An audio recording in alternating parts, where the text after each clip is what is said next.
Who is that now? Zadesi.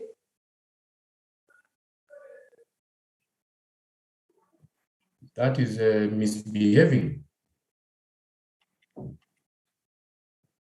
Membership of a company. Now, in this area, we need to look at acquisition and cessation of membership, the register of members,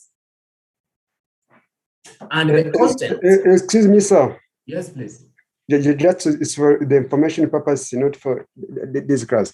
I was wondering, do we have the WhatsApp group for this class? Because some of them were waiting to get the link from other students. Do you have a class link, WhatsApp group, so that we can join those groups without waiting to get the link from other students? Yes, we do. Yes. Ask your colleagues. How did you get to this class? Yes. Yeah, I get this link from other group of other class. I get this link from financial reporting. Financial reporting? No, I was requesting anyone who has this class link can share. He can share, because we don't have we don't have the access for this group. Okay. So we have a WhatsApp group. And who is the class rep? That is now the other problem. Who is the class rep? So I think Julius can help him. Yes? Julius, yes. Is Julius in class today? Mr. Julius, are you in class? Okay. Yes, we have a WhatsApp group. So if Julius is an admin, maybe I have his contact. I will contact him. Here you go. Hey, Julius is admin. Just talk to Julius. Okay, thank you. And tell the others also to talk to Julius. Okay. Yes. Yes, Ganza, you've raised your hand. Okay, yes.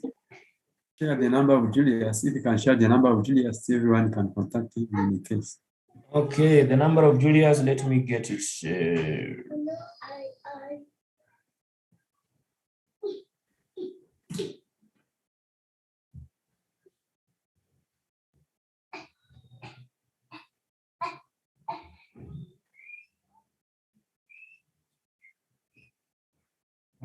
One minute.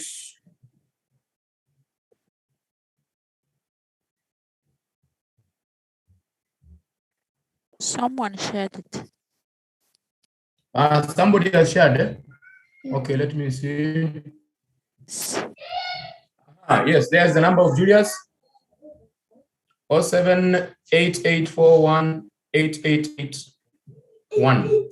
That is the number of Julius. So contact Julius and tell your friends, the ones who are having a problem, also to contact Julius. He will put you on the WhatsApp group. That will be the best. Okay, so we move on to chapter 3, membership of the company. We need to look at acquisition and cessation of membership, the register of members and its contents, rights and liability of members, and then the rule in force versus habital. Already, I hope you remember the main case, the leading case, Solomon versus Solomon. We've discussed it. Also, you remember the case of Kellner versus Baxter. Do you remember Kellner versus Baxter? Pre-incorporation contracts. Kellner versus Baxter. Also, you should remember the Sombrero case, Sombrero Profit, where we are saying that the promoters have the duty, fiduciary duties and general duties. They must always say the truth. I gave you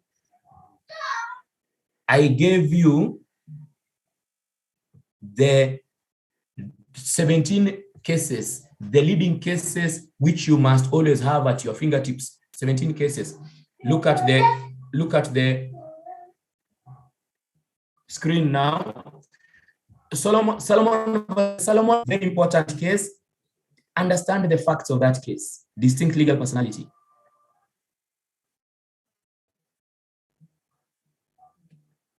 Sombrero That one, case number 6. Non-disclosure by promoters. The promoters, they share. The promoters come and they don't tell us the truth. They got the property at 55,000. They then want to sell the property at 110,000. They are told, my friends, you are Kubeishia. Kellner versus Baxter, pre-incorporation contracts. When you enter a contract as promoters, it is not the company entering the contract. So remember those 3 cases. And then we now have the other case we're going to look at, which is Foss versus Haberton. Slowly by slowly, we are going to get this. All you need to know is these cases are important because 95% of the ICPAR examination questions are case study, and the examiner simply looks at these cases and then he asks a question. So let us proceed. Acquisition of membership. How do you become a member of a company? How do you become a member of a company? Number 1, you become a member by subscribing to the Memorandum of Association. MOA means Memorandum of Association. You become a member by subscribing to the Memorandum of Association. In other words, when yourself, myself, Peter, and Mary form Company Alpha, we write our memorandum. That is to subscribe our name. We become members. That is number 1. Number 2, you can also become a member through transfer.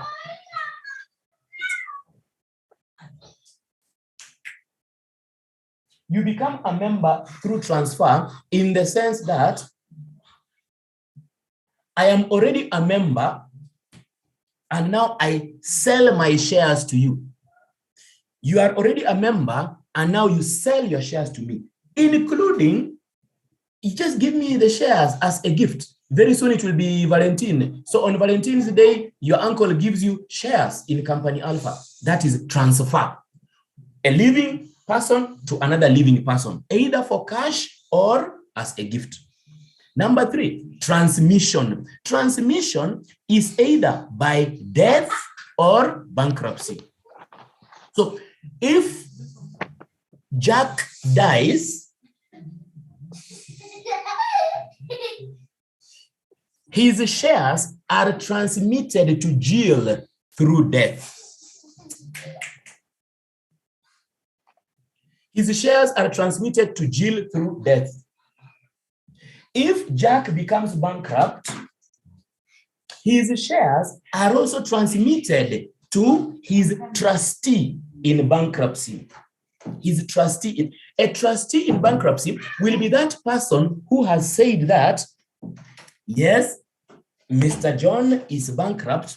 I am there to protect his interest and also to ensure that Mr. John will eventually pay the debt. That is the guy we call the trustee in bankruptcy. So shares can be transmitted through bankruptcy. Next is allotment. What is an allotment? An allotment now, the shares are coming from the company. Transfer, the shares are coming from a shareholder to another shareholder. Allotment, the shares are coming from the company through a prospectus. And now you and me, we are going to buy the shares. That is an allotment. We become allottees. We become allottees. Okay. Another one is share qualification by directors. In our company, we may say, if a person wants to be a director, that person must have a minimum of 10,000 shares. My friend, even if you qualify as the best accountant or the best engineer or the best lawyer, but you do not have 10,000 shares, you cannot be a director in our company. So share qualification. If our articles say, in order for any person to be qualified as a director, he must get 50,000 shares, my friend, you must get 50,000 shares. Okay. Then the other one is estoppel. Now, estoppel is a very interesting principle. It's a very interesting rule, and we will discuss it in detail much later as one of the presumptive doctrines of directors in a company. However, apart from that, estoppel is here. In fact, let me make it even simpler. There is this question we have looked at briefly. This question about Nikuze. Nikuze has never been told that he is the managing director, but he always behaves like he's a managing director. And we are saying, in that case, he is a managing director. We have never told you, you are the director of finance. But every time you are behaving like you are the director of finance, and we know, and we keep quiet, therefore, you are the director of finance. That in law, if a person does a certain thing, and other people know he is doing that thing, and they keep quiet, it means they have allowed him. Okay? So, estoppel, a person who is not a member of a company, yet the company secretary has put his name in the register of members, and the company secretary knows and he keeps quiet, that person is a member. If you are not a member of our class, but we put you on the Zoom link and we put you on the WhatsApp group, and we know you are not a member of our class, then you are a member of our class. That is what we mean. So estoppel happens where a person who is not even supposed to be a member is allowed to be like he is a member, and the management keeps quiet, then that person is a member. Okay? Okay. So this is what?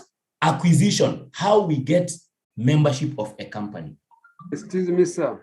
Yes, please. I'm wondering if those principles of last principle. Estoppel, yes. Yeah. So you are saying that if you're like you're electing, like, suppose that you're electing like the finance manager. Yes. But unfortunately, we have not appointed anyone to be a finance manager. Yes. So if it comes like, you know, that there is some, in some cases, fraud can be, it can happen. Yes. So does it accountable to those things which has happened, even if he has not appointed to be a finance manager? Yes. If the rest of us know that he is the one who does these things and we keep quiet, then he is the finance manager. Okay. Yeah. If it is like this, if you see a stranger, you know stranger. Yeah. You see a stranger has come into your house and he's sitting in your house, and you look at him and then you continue doing your own things. You don't tell him to get out of your house. It means you've allowed him to be there. So the law is telling us that you have the right to tell this person no. You have the right to appoint or dismiss this person. But if you keep quiet, then it means your silence has made that person be what we think he is. And if you look at this question that we looked at about Nikuze, that is what happened. That the guy has never been appointed an MD, but he always behaves like an MD. Therefore, he is an MD. Okay. Now, cessation. Cessation means what? Ending. The first one is acquisition. Acquisition means what? Becoming. Cessation means ending. Ending membership. Okay? How do we end membership? Number one, by death. My friend, if I die, I end my membership. Okay? And it is very funny. One, when you look at the top part, acquisition, when one person acquires, then it is possible another person will lose. Like if I die, I end my membership, but my son, my daughter, my next of kin acquires. Okay? So the death of a person ends his membership, and the membership moves on to his personal representative. Number 2, bankruptcy. We have said bankruptcy falls under what? Forfeiture. If I become bankrupt, my shares will be handled by my trustee in bankruptcy. If I will be unable, completely unable to pay up those shares, the shares will go. Bankruptcy. Forfeiture. What is to forfeit? To forfeit is to lose. To forfeit is to lose. Yes, sir. Like this. When you are allotted shares, we allot you. You have subscribed. You say you want 50,000 shares from Company Alpha. So you have subscribed. Company Alpha will then say, Sawa, Nikuze, you wanted 50,000 shares? 50,000 shares are here. Okay? They are here with us in the company. Now, we will be making a call. We'll be telling you when to come and pay for some of these shares. You will not pay all of them immediately. No, no, no. You'll pay slowly, slowly. Maximum is a quarter of the outstanding. So, if Company Alpha tells you, Nikuze, come and pay for 4,000 shares, and then Nikuze, you do not pay for the 4,000 shares, the 4,000 shares will go. It is written in the Bible that the branch on the tree, which will not give us fruits, will be cut and thrown into the fire. So forfeiture is, you had an opportunity, you are not making use of the opportunity will go. The company takes by force. Okay? Transfer, we understand. Transfer, yes. If you come again about the forfeiture of shares. You want 50,000 shares. Yes. So, you have not paid for anything. The company now looks at your application. You want 50,000 shares. The company will now tell you, yes, we have seen your application for 50,000 shares. We have 50,000 shares for you. They are here. They are waiting for you. Okay. Then the company will start slowly by slowly. After several months, they'll now be telling you, out of the 50,000 shares which you said you want, we now want you to come and pay for 3,000. My friend, you should go and pay for 3,000. How many are remaining? 47,000. After some time, out of the 47,000 shares which are here for you, we want you to come and pay for 7,000. My friend, you should go and pay for 7,000. If they tell you, if they make the call, come and pay for this, and you do not go and pay for that, those shares go away. The company taking those shares away, that is forfeiture. Yes. Yeah.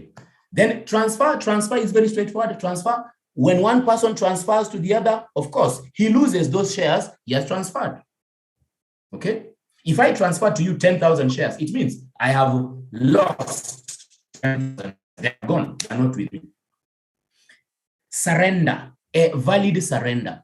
It is possible that the company may have allotted to me 10,000 shares. So they are waiting to make a call and tell me, hey, come and pay for 1,000. Hey, come and pay for another 2,000. Come and pay for another 3,000. Now, they can tell me, John, come and pay for 5,000. Now, they give you a period of time, 14 days, within which you should pay.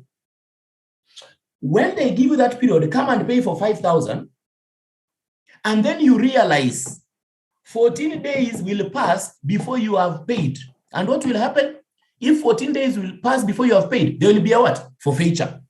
So in order for you to avoid the forfeiture, you tell the company, I don't want the 5,000. Forget about them. Okay? They tell you, come and pay for this. And then you realize you are unable. You tell the company, no, I don't want them. Let them go. That is a surrender. You are avoiding the company taking them by force. When the company takes them by force, what happens? Number one, you spoil your credibility with the company. You spoil the credibility of the company, and you are also penalized. In the future, if you want to mortgage your shares and get a loan, the company may not allow, because they say you are a what? You are a bad person to do business with. So you want to avoid the problem, you surrender them. Voluntary. Excuse me, Voluntary sir. in the back. Yes, please.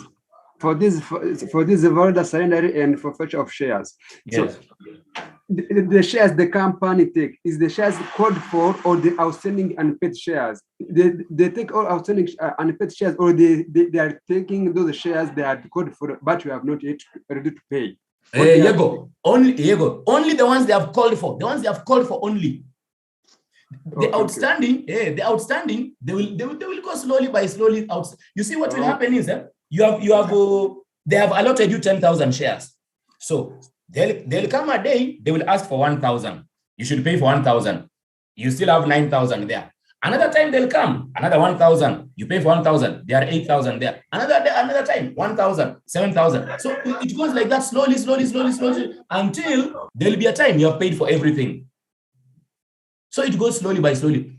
And the forfeiture or the surrender is only for the called for. The others, the others are safe. The others have no problem. Sale by company in exercise of lion. Sale by company in exercise of lion. Now, number one, what is lion? What is lion?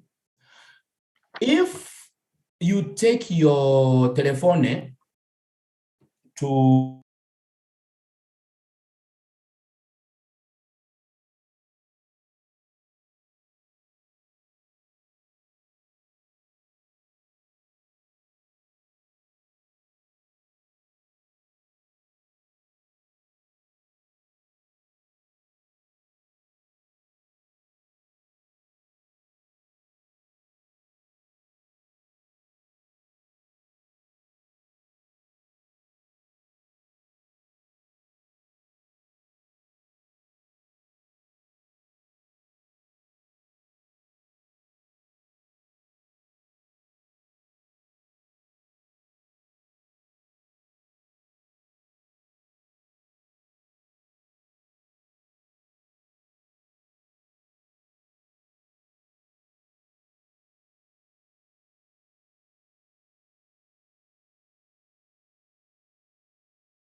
Recording in progress. If you take your telephone for repair, your telephone has a problem. You take it for repair. And the guy in Mumuji, you take it to this place, it's called what? It's called KASNEB. KASNEB Mumuji. You want some guy to repair. Then the guy tells you, this telephone, you will pay me 10,000 Rwanda franc for repairs. You tell him, Sawa. He tells you, come tomorrow, you will find it is ready. You tell him, Sawa. If you go tomorrow and you find the telephone is ready, what does this person want? What does he want? He wants his money, 10,000 Rwanda franc. Then he will do what? He will give you the telephone. If you do not give him the 10,000 Rwanda franc, what will he do? He will continue holding the telephone. If you want, you can go to the police. If you want, you can go to RDF. He will not give you the telephone. Lion is the right of an unpaid seller to continue holding on to property until he is paid. So if you have my money and I have your property, I have the right of lion. I have the right to continue holding until you pay. When you pay, I will give back the property. Okay? Now, when we talk about shares, when the company applies for forfeiture, when the company takes away your shares because you have not paid for them, and subsequently the company sells the shares because there is a debt on them. That is sale by company in exercise of lion. In other words, there can be a forfeiture by the company just holding your shares, but eventually they can give them back to you. But there can also be a forfeiture where the company is holding the shares expecting you're going to come and pay, and you don't pay. Now, those shares will go. They sell the shares because there is a debt you have not cleared. They want to recover from those shares. That is sale by exercise of lion. It happens usually after forfeiture. After forfeiture, and you're not paying, now they sell and exercise their right because they don't want to have the shares. The shares will not help them. They want to convert the shares into money. Rescission. Rescission Sorry, sir. Yes, please. Yes. I want to understand the difference between sell by company in exercise of lion and the forfeiture. Okay. Because now, so the best example is this. It is not only because a call has been made that the company will exercise forfeiture. No, it is possible that you have any other outstanding debt in the company. You took a loan. You took a loan from the company. You took a loan of 1 million, and you gave your shares as collateral. Okay, so you did what? It was what? It was a mortgage. You mortgaged your shares, and you are given money. And then, if you pay the money, you will get back your shares, and you'll be getting your dividend. If you don't pay, then the company, which is now holding your shares as collateral, will sell those shares. That is in exercise of a lion. That is the best example. That a shareholder who has taken a loan on the shares fails to pay for the shares, the company will sell those shares. Because the company was holding the shares as what? Holding the shares as a lion, holding the shares as security. Now they will sell those shares. Okay, the next one is rescission. Rescission is simply cancellation. You had applied for 10,000 shares. You had applied for 10,000 shares. Then, even before a call has been made, you change your mind and you tell the company, no, cancel that contract. I don't want the shares. Okay? A shareholder who had applied for shares, but a call has not yet been made, he may decide, cancel that deal. I don't want. It is like you go to the shop and you ask for Mugate. You ask for Amata. They put the Amata on the table. Before you pay for the Amata, before you take the Amata, you tell the shopkeeper, forget about it. I will not take, and you go. That is cancellation. You cancel the deal you don't want. Rescission, cancellation. Next is redemption of redeemable preference shares. Redemption of redeemable preference shares. Now, we need to understand two things here. There are various classes, there are various types of shares. Ordinary shares, preference shares, deferred shares, etc. Redemption, to redeem is to take back. To redeem is to take back.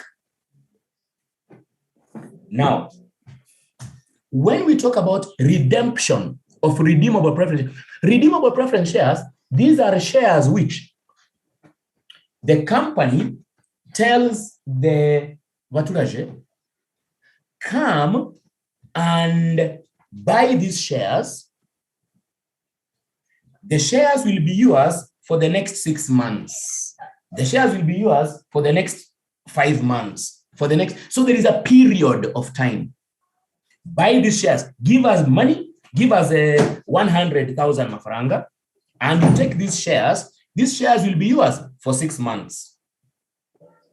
After expiry of 6 months, come back. We shall give you back your money. You give us back our shares. We shall give you back your money plus an interest on the money. That interest is a dividend, but it is an interest because redeemable preference shares are similar to bonds. Bonds, you know what bonds are? So it is a loan whereby the company borrows money from the treasury and takes a period of time, maybe 6 months, 8 months, with that money, doing business with it. The person who has given the company the money is a redeemable preference shareholder. When the period ends, the company redeems the shares. The company takes back the shares. You are no longer a shareholder of those shares. You get back your money plus an interest on the money. So redemption is the process whereby the company takes back the shares because the period has ended, and the company gives you your money plus an interest on that money. Okay. Then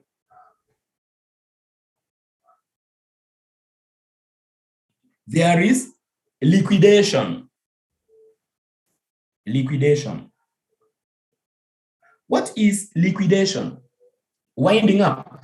When the company ends because it is unable to pay the debt. Solomon, the company's property has been sold and the registrar closes the company. The books are closed. When a company is liquidated, automatically there are no shareholders. We end our life as shareholders. Please. Yes. What is infant? Infant is bebe. Okay. Yeah. Repudiation by infant, it is possible you are an old person and you have your son, your daughter, your cousin, a small bebe, 10 years, 12 years. You state that these shares belong to my son, to my daughter, to my whoever. At that time, the chap is 10 years, 12 years, 15 years. Then this chap decides when he becomes an adult, when he gets to 18 years, he decides he does not want those shares. Immediately, as soon as possible. So you gave 5,000 shares to your daughter. Your daughter is 12 years old. When your daughter gets to 18, your daughter says, I don't want those shares which Papa gave me when I was a small child. That is repudiation by infant. Even though you are now 18, you are no longer an infant, but we say it is by infant because you are given when you are an infant. Okay? That you do this when you are an infant or within reasonable time after becoming an adult. Okay? Yes, Ganza, what is the question? The other one is disclaimer by trustee in bankruptcy. Disclaimer by trustee in bankruptcy. When you are a bankrupt, you have a debt you owe. You may appoint a person as your trustee, the person who will be in charge of your interests, because bankruptcy is a legal disability. There are so many things you cannot do legally. So Peter has become your trustee because you are bankrupt. Peter is now in charge of your interests, in charge of your shares in Company Alpha, in charge of your property, in charge of whatever, many things. And then he is praying and hoping that you will get money, you will come and clear the debt, and he will do what? He will hand over back your shares. He will hand over back your interests. But then it happens that He waits and waits and you're doing nothing. He gives up. That is a disclaimer. He says, I don't want. It is now your own problem. When he disclaims, it means also your being a member has ended. Because you are only a member because you are being protected by this guy. If this guy surrenders and goes away, you are no longer a member. That is disclaimer by trustee in bankruptcy. So, ladies and gentlemen, just understand we have acquisition, the way you become a member, and then cessation, the way you end membership. The simplest thing is, if you've been asked how you become a member, think of also how you end membership. Example, transfer. By transfer, you will end membership and somebody will become a member. By death, when I die, I end membership and somebody will become a member of my shares. So sometimes some of them are just the opposite. Okay. Any question? We proceed then. When you become a member of the company, your name must be put in the register of members. Peter Rukundo, member number 147, 3,000 shares. Out of the 3,000 shares, Peter Rukundo has paid for 1,500 shares. There is a balance of 1,500 shares. A call has not yet been made. So there must be that information about you. And there must also be what? Who is your next of kin? In case you die, in case you become bankrupt, who will be in charge of your shares? So register of members, it must have your name, it must have your postal address, the number of shares, the ones you paid for, the ones you've not paid for, the date you became a member, and if you have ended your membership, the date you ended your membership. That register must be kept at the registered office of the company. If some shares have been converted into stock, it must also be stated. What is a stock? Stock is lump sum. We'll be discussing stock much later. Stock is lump sum, paid up shares. Yes. If you've been allotted 10,000 shares, out of the 10,000 shares, you've paid for 4,000 shares. The 4,000 shares fully paid can be converted into stock. When they are converted into stock, they can be traded on the stock market. Okay, so stock is fully paid shares and they can be traded on the stock market. If some of the shares have been converted, it must also be shown in the register of members. Now, the register of members must be kept and maintained. Okay, the register of members must be kept and maintained by the company secretary. What do we mean by kept and maintained? Kept means, yes, the record is there available. Maintained means it is updated. Today you buy shares, tomorrow you transfer shares, another time somebody dies. Kept and maintained, that is what we mean. It must be kept at the registered office of the company. However, if the person in charge of keeping and maintaining that register is at another office, a branch office, then that register should be kept and maintained at the branch office. Our head office, the head office of our company is at Kachiru, Chigari Heights building. That is where the headquarters of our company is. That is where the head office of our company is. The register must be kept there. However, if our company secretary is in our branch office at Nyagatare, then the register must be kept at Nyagatare. Because the company secretary is the person in charge of keeping and maintaining. The company secretary is the person in charge of calling meetings, sending notices, communicating with the registrar. He must always have this information ready. Okay? Now, the register, we have said it will have the names, will have the number of shares, etc. Then we are also told the register must be in form of an index. The register must be in form of an index. What is an index? Article 115 of the Companies Act. An index is simply a chronological arrangement, a proper arrangement of the names of the shares such that there is quick access. Example, we have people, not we have, but it is normal. Your name is either starting with A or B or C or D or E, F, G, H, I. So an index will be, let us arrange names of members starting with A. We have Alice, we have Alfred, we have Alphonse. We have Beatrice, we have Bosco, we have Charles, we have Dominique, we have Eric, we have, so that is an index. Proper arrangement. Imagine a company like Braliwa, a company like Inyange. How many shareholders does it have? You may find a company having 500 shareholders, 1,000 shareholders, so many shareholders.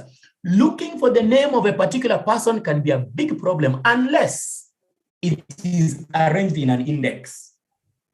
Nowadays, there is no problem because this information is now put on a computer such that you can easily manipulate and arrange the index either basing on the name or basing on who joined the company before the other or the volume of shares. Starting with a person with 10,000 shares, then there is another one with 9,500, then there's another one with 8,000, going slowly down, or simply the name, or any other thing that will enable you to access the register as fast as possible. The register, the index, it should be the same document, the same information, not a register on one side and then an index on the other. No, it should be arranged in an index form. Article 115. Okay. What is an index of members? An index of members is simply the register of members of a company which has been arranged in a particular order to make quick access, e.g., the names are alphabetical, or the volume of shares, or the date a member joined, and so on and so forth. Okay. Excuse me, sir. Yes, please. As they have told us that there are companies who don't have secretaries. Yes. Like private companies. So these registers are kept by who? When you do not have a company secretary, there will be a person who acts as your company secretary. E.g., on many occasions, when a company does not have a company secretary, then what will happen is they will be getting the services of a lawyer from Mumuji. If it is a particular lawyer who will be doing this work every other time, the register will be kept with him. But if he comes and does this work and then goes away, the register will be kept by the directors. Because also, you may decide not to get a secretary, but instead, one of the directors who is qualified can act as secretary. If the director is an accountant and he has a legal knowledge, he can act as secretary in a private company. Such person will keep and maintain the register. Okay. Inspection of register and index. Members of the company have the right to inspect that register at any time during working hours. I want to know, is the register updated? I bought some shares last week. Has the company secretary updated my register? I want to check. So anytime you want, you should be given access to it during working hours. Where the company secretary or management refuses to give you access, you can go to court and the court can order that you look at those documents because it is your right, your entitlement. Where your name is missing or the information in the register is inaccurate, you can demand. If they don't want to change, you can go to court. Okay?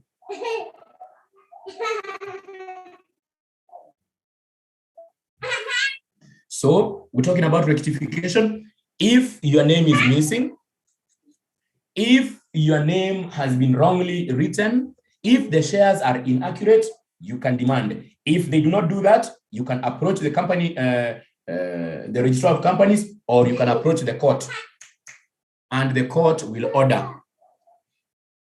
The court will order that rectification be done. Okay. Now, we are members of Company Alpha. Because we are members of Company Alpha, we will acquire rights and we will also acquire obligations. The law says where there is a right, there is an obligation. My friend, you have a right as a citizen of Rwanda to be protected by the government of Rwanda. Okay, that is your right. Nobody can take it away from you. However, you also have an obligation to respect the government of Rwanda. So where there is a right, there is an obligation. Always like that. Where there is a right, there's an obligation. You cannot just be enjoying the rights and then you misbehave on the other side. You bring problems, the government will discipline you, take you to court, take you to prison. Meanwhile, you respect the government, you do the right thing, the government will give you the necessary protection. Infrastructure you will enjoy, and opportunities. You will get opportunities to make yourself better, business, etc., etc.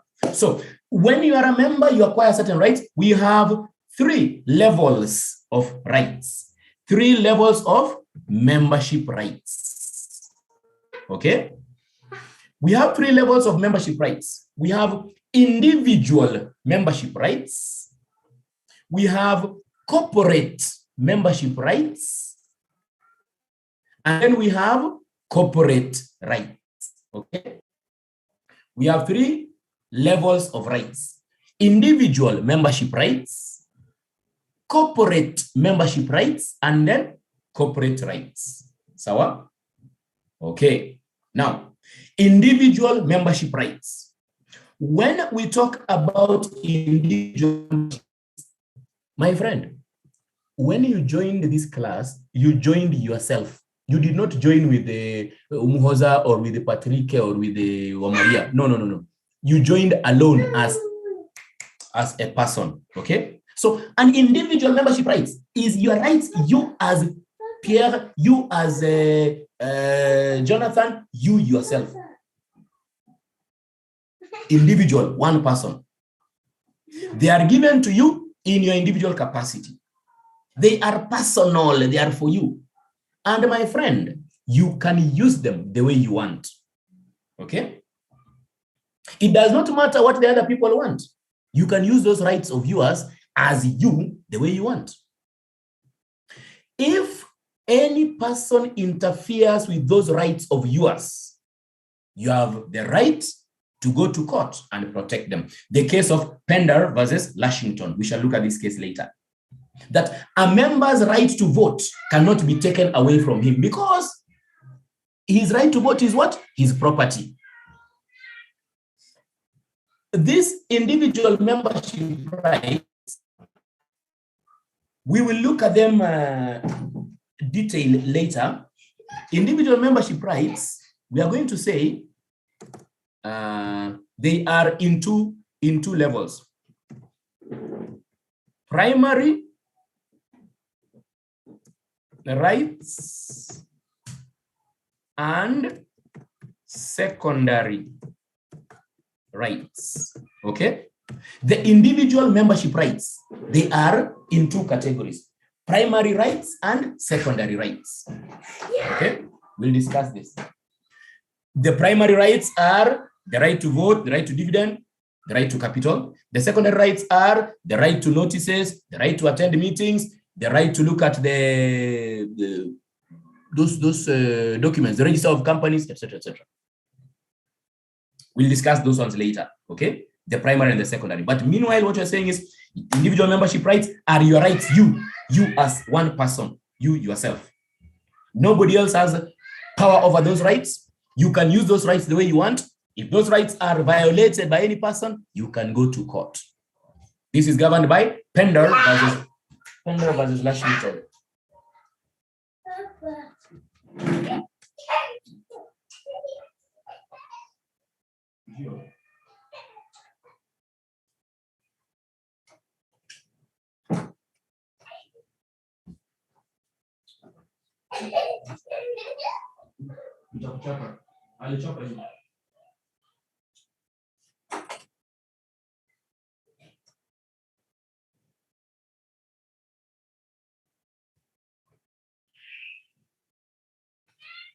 Then we have corporate membership rights. With corporate membership rights, we are now looking at a group. Corporate membership rights are group rights. Corporate membership rights are group rights. Individual membership rights are individual, you yourself, corporate group. Now, corporate membership rights, these are now the rights which talk about majority.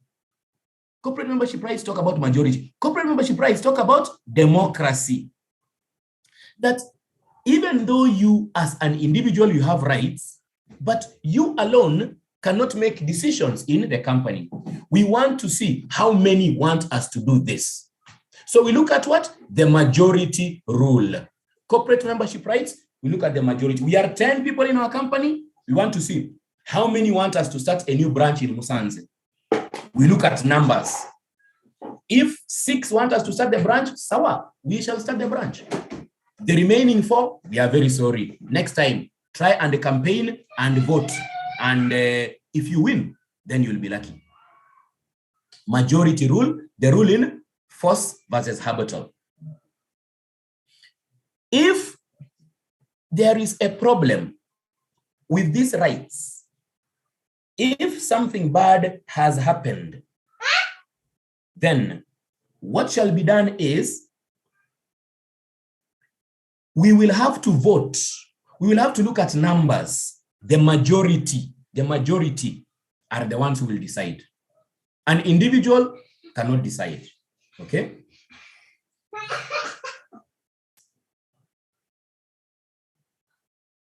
Next. Just 1 minute.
What's wrong?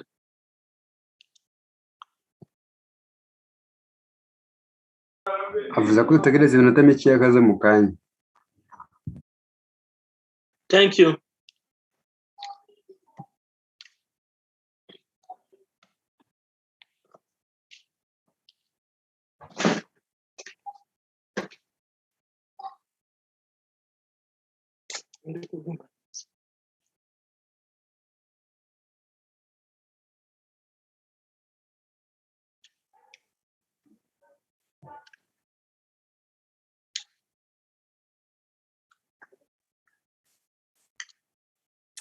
Okay, so corporate membership, it is about what? Majority. Corporate membership is about democracy. What the majority decide is what we are going to do. Okay? Individual is you yourself. Corporate membership is out of the 10, how many want yes, how many want no? We look at numbers. Democracy, ruling, force versus habital. Then the third one is corporate rights. Corporate rights. Not corporate membership, corporate rights. Now, corporate rights are simply the rights of the company itself. Okay? The company itself. That now, we will not look at you as an individual. We will not look at the majority in the company. We are going to look at the company as a legal entity. And with this one, now we are looking at what? Solomon versus Solomon. Okay? So the first one, we are looking at Pender versus Lashington. The second one, we are looking at Foss versus Habertal. And the third one, corporate rights, Solomon versus Solomon. When the company is formed, it is distinct and separate. It can do its own thing. It can go to court. It can buy property. It can enter contracts. Corporate rights. If these rights are violated, if something bad happens to the company, it is the company which will go to court. Corporate rights. If something bad happens to you in the company, it is you who will go to court. Individual membership rights. If we want to start a business in Musanze, you yourself, you cannot decide for us. We will all come and vote and look at the majority. That is what? Corporate membership rights. I believe we understand this very well, my friends. Okay? Excuse me, sir. Yes, please. You have talked about voting rights. Yes. If one of the member has maybe a mental disability or is insane and is a member, how do we treat him or her? And he's supposed to vote. Yes. And maybe the medical doctor approved that he's not. He's not okay. Yeah. Sawa, that is now where you need a legal representative. Oh. He will vote through his representative. You know, he will be treated like a baby. He'll be treated like a baby who does not understand right or left. So somebody will vote on his behalf. Thank you, sir. Yes. Okay, now, so those are the stages. Individual, corporate membership, and then corporate. Now, it is very possible that the company can be in a situation where the management, that is the directors, are doing things which are against the interests of the growth of the company, the interests of the investors, the interests of the shareholders. Remember, corporate rights, we are saying it is the company itself which will go to court. Corporate rights, if something bad has happened to the company itself will go to court. Who goes to court on behalf of the company? The management, the board of directors, the company secretary, and they can get lawyers, okay? So anything that happens to the company goes to court through its management.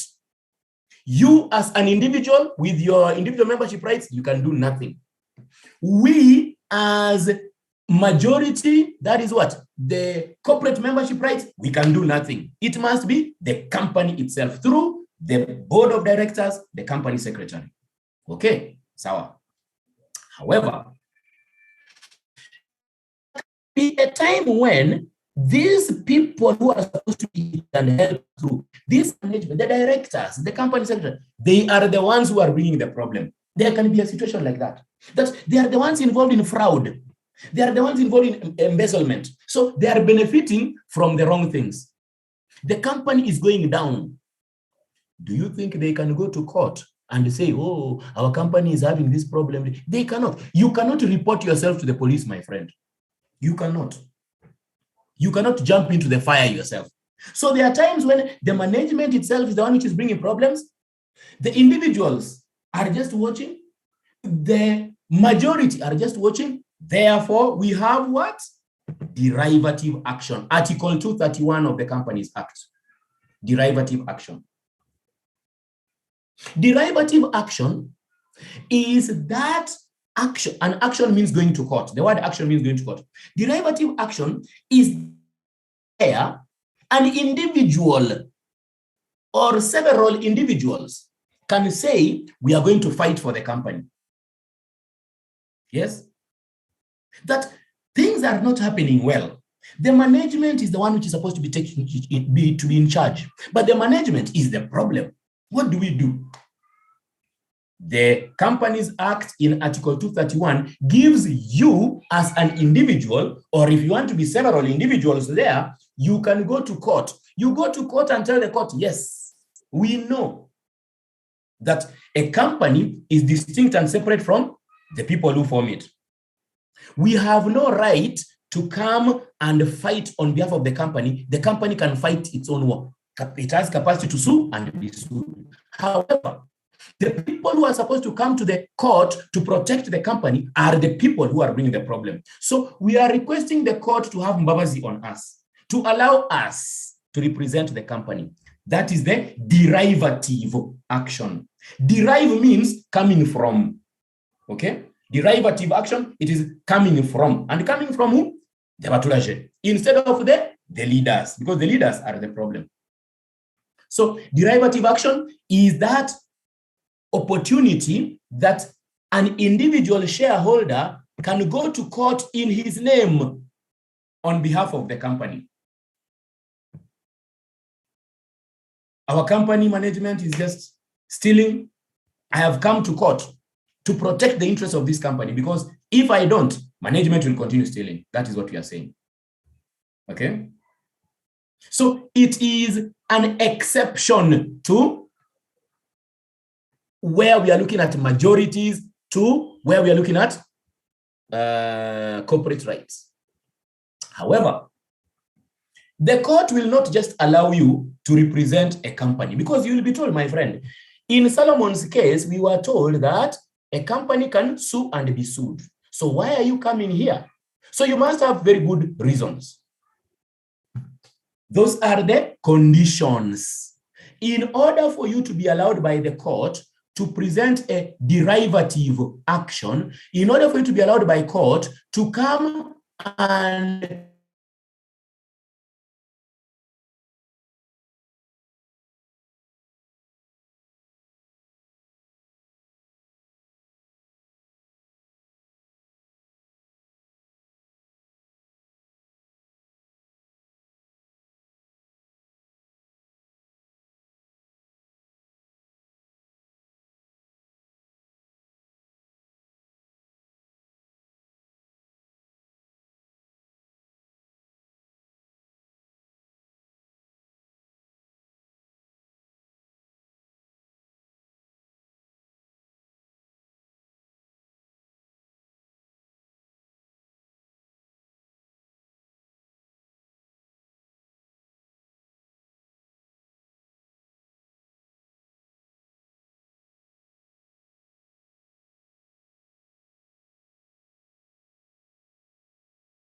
Recording in progress.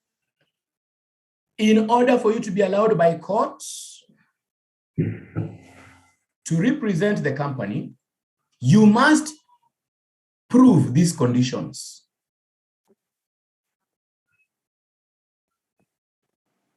You must prove to the court that there is a fraud, that whatever is happening in the company is about fraud.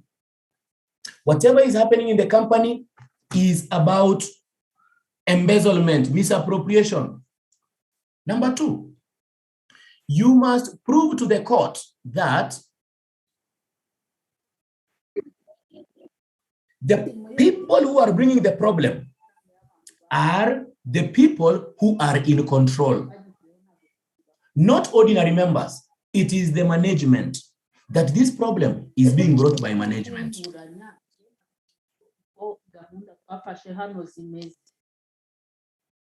It is management bringing this problem.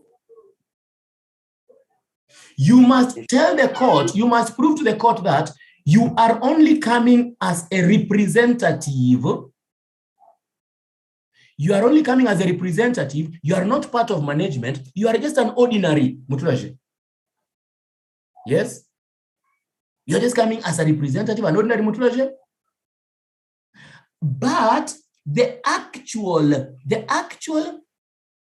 affected person is the company. That the company is the nominal defendant. The company is the one suffering. So you must show the court that you are not coming because of yourself. You are coming to represent the company. The company is the nominal defendant. That is what we mean, nominal defendant. The included there because it connects. It connects the company to the problem that is happening. And then you are saying you are coming there for Mbabazi. You want the court to have mercy on you. It is a favor you are requesting. So the court can refuse. The court can refuse. So it is a favor you are asking. Please have Mbabazi on me, because if I don't do this, the company will be finished. And even though there are management for the company, you are telling the court that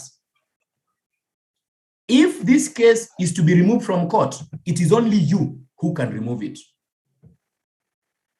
That you are the dominus litis. Dominus litis means the main litigant, the main party. Okay? That if this case is to be removed from court, you are the one who is going to remove it. If this case is going to continue, you are the one to continue. The management, the directors cannot come and say remove the case. They cannot say come and remove the case. It is you who is in charge. So remember that derivative action is that opportunity where an individual member can go to court to protect the interests of the company because management is committing fraud. This opportunity, derivative action, can only happen if you prove to the court the following conditions.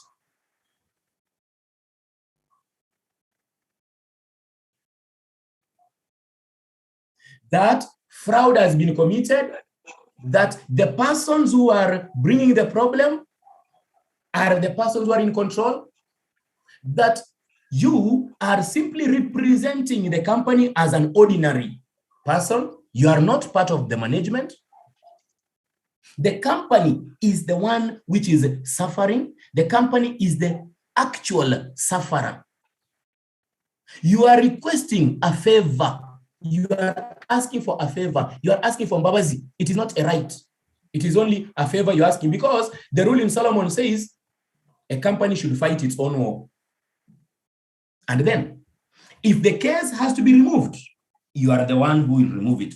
Management cannot come and say they want to remove. They are the problem.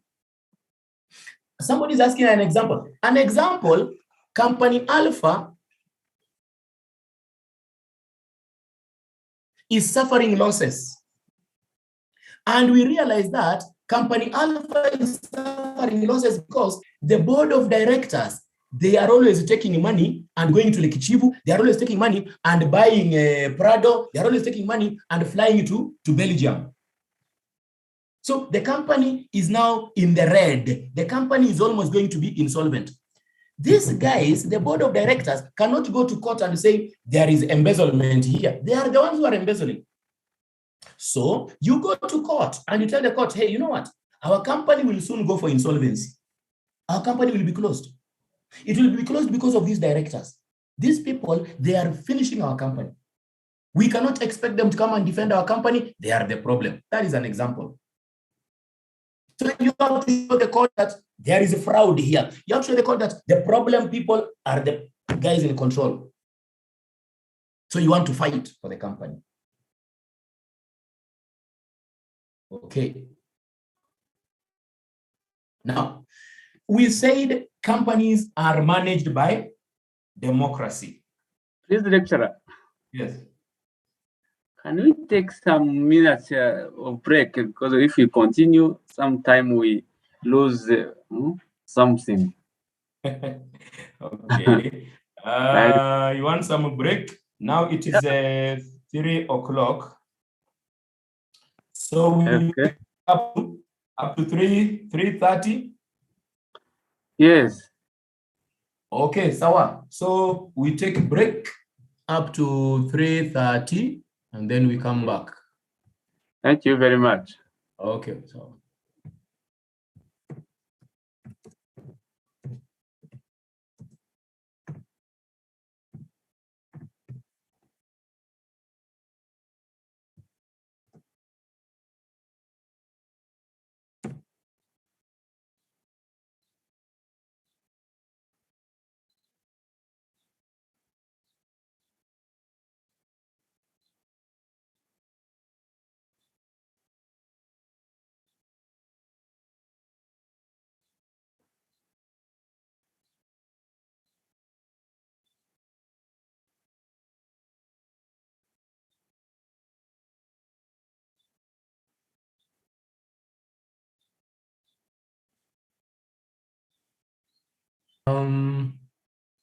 Any question?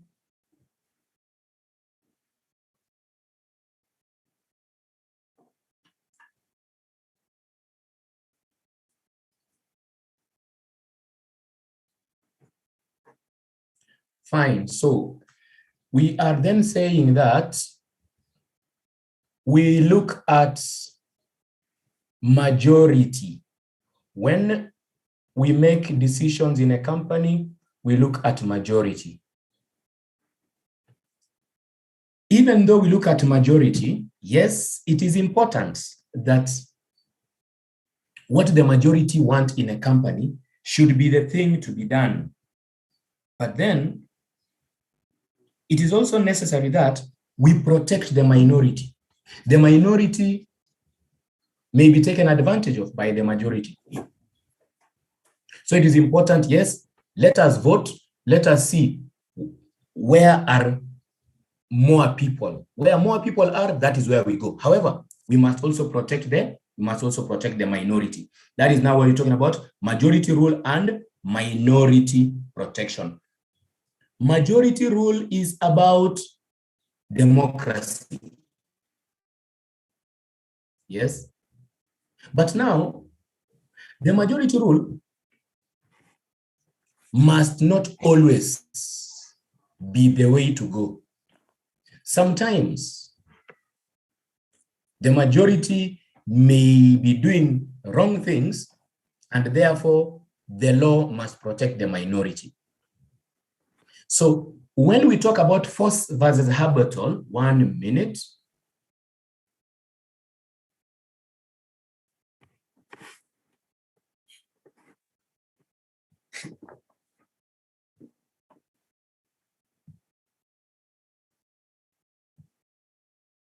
When we talk about the case of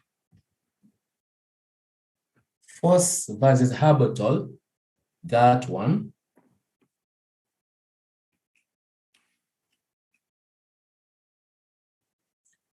it is the case which governs majority rule. In this particular case,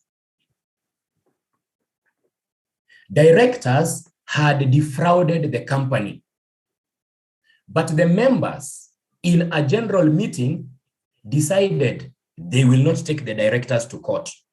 So directors are doing wrong things, but members, majority of the members say, no, we will not take these guys to court. Maybe they were eating together, we don't know. We will not take these guys to court. So 2 of the shareholders, minorities, went to court. They took the directors to court, compelling them to return the money they had stolen from the company. Unfortunately, the case was thrown out of the court, and these guys were told, you do not have the power, locus standi. This word locus standi means the right to be heard. You do not have the power to represent the company. Okay? You do not have the right to represent the company. You should let the company itself go to court. That is the case of force versus habitual. That the directors do wrong things. A meeting is called. The majority of members say, no, leave the directors. Let us not take them to court. 2 people, a few people, 2, decide to go to court and say, no, this is wrong. But the court says, no, my friend, there is nothing we can do. We look at numbers. The majority have said the directors will not be taken to court. The case ends there. You are very few. You are only 2 people against the entire company. So go home.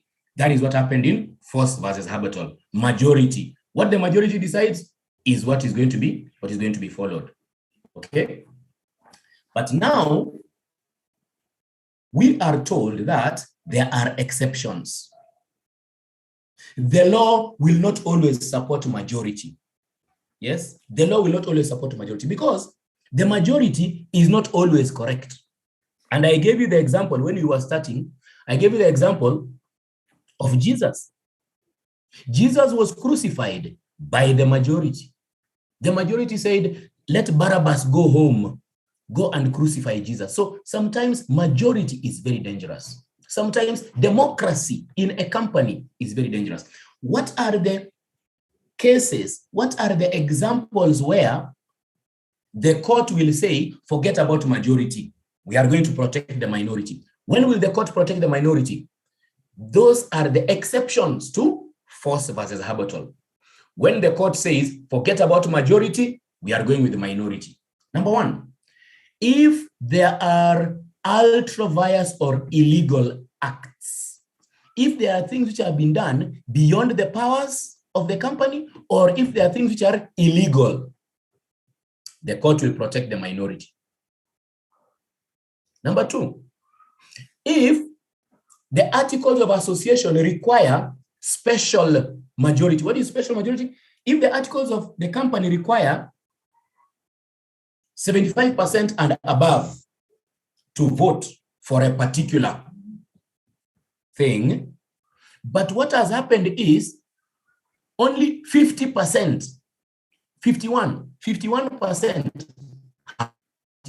You see, 51% is majority. 52% is majority. 99% is majority. But if our articles say, yes, we should get majority, but the majority should be 75% and above, then it should be 75% and above. But you can find in the company, the articles say 75% and above, but these guys have passed by 52% or by 53%. The minority can go to court and say, yes, these guys were the majority, but they were not the number that is required. They did not get to that level that we require in the company. Next, if individual members' rights have been infringed, e.g., your right to vote, your right in Pender versus Lashington, you have a right to go to court and vote, and you have a right to vote the way you want. You can either vote yes, you can either vote no. In fact, you have a right to decide, I will not vote.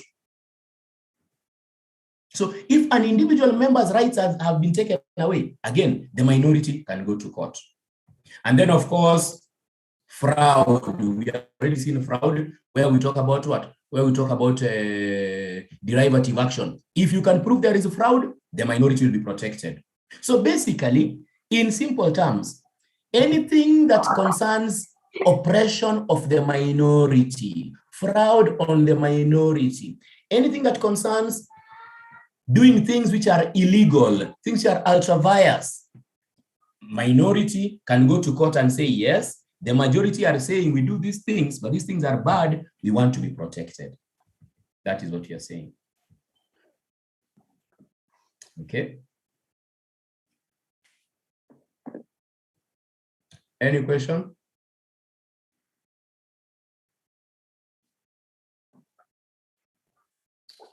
So we just go back. We are saying that membership, we have individual membership rights, we have corporate membership rights, and then we have corporate rights. Individual membership rights are the rights of an individual, you as an individual, me as an individual, Peter as an individual. Corporate membership rights, this is about force versus habitual. This is about what? Majority. We must vote by majority. And then corporate rights are about the company itself. Okay? But then, even though the company itself should protect itself, if the people in charge of the company are bringing the problem, then an individual will go to court and the court will listen to the individual. If the majority are taking advantage, doing wrong things, individuals or minorities can go to court and the court will protect them. So it is not 100% that it is always democracy in the company. No, even the minority have their power. If they can prove things are being done in a bad way. Prima facie means face value. It means what we see immediately. When I look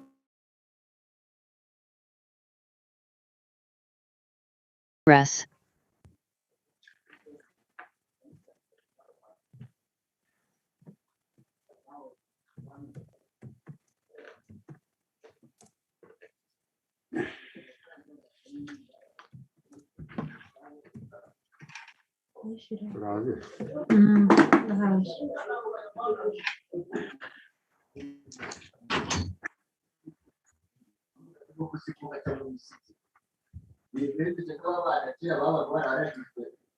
Okay, so prima facie means face value.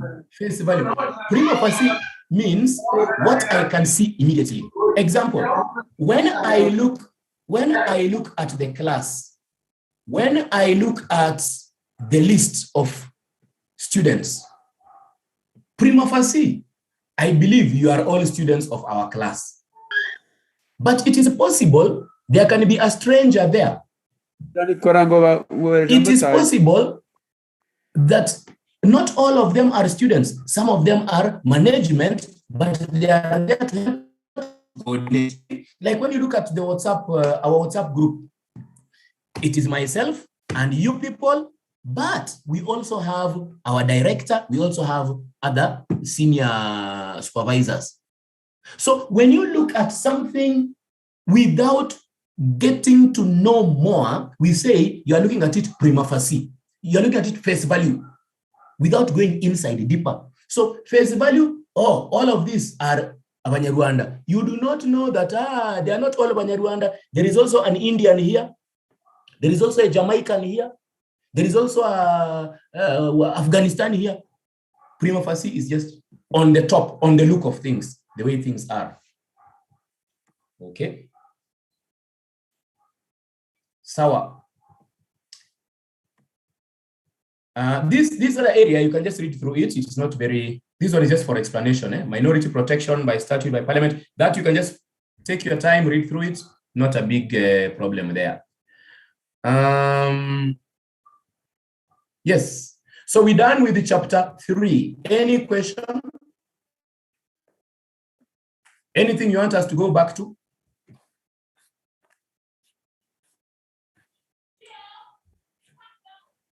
Let us do some past papers questions. Mm-hmm. Okay, Let us do some past papers question in chapter 3. Okay, let me see if I can get a question.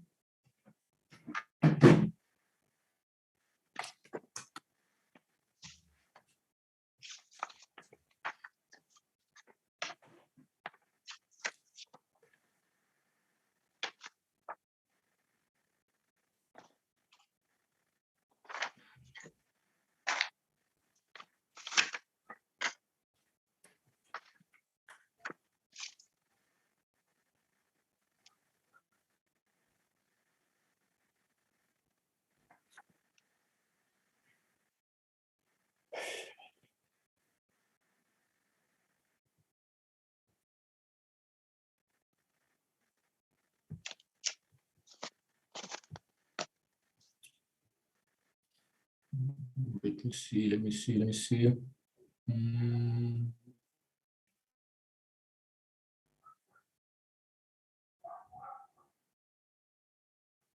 Shareholder general meeting.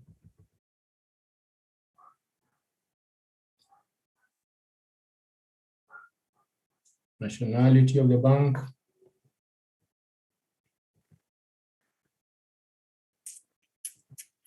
This one. Nope, this one is not there. Pick another one.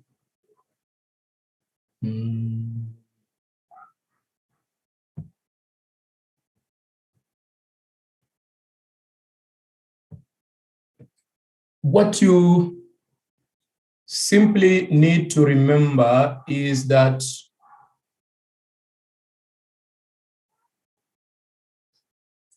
as an individual, you have the power to go to court and the court will listen to you if you can prove that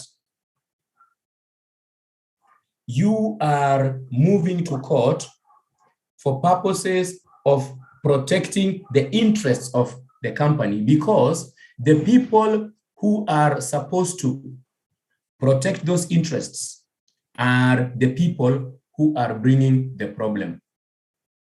If you can do that, then the court can listen to you under what we have said, derivative action, under what we have called derivative action. I think I will need some time to look for a question on chapter 3. If by the time we have the evening class, when we have the evening class, I'll have gotten a question on chapter 3.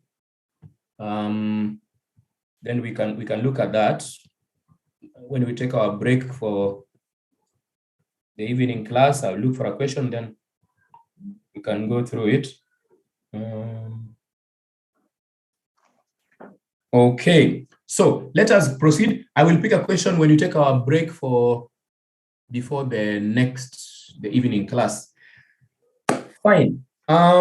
We go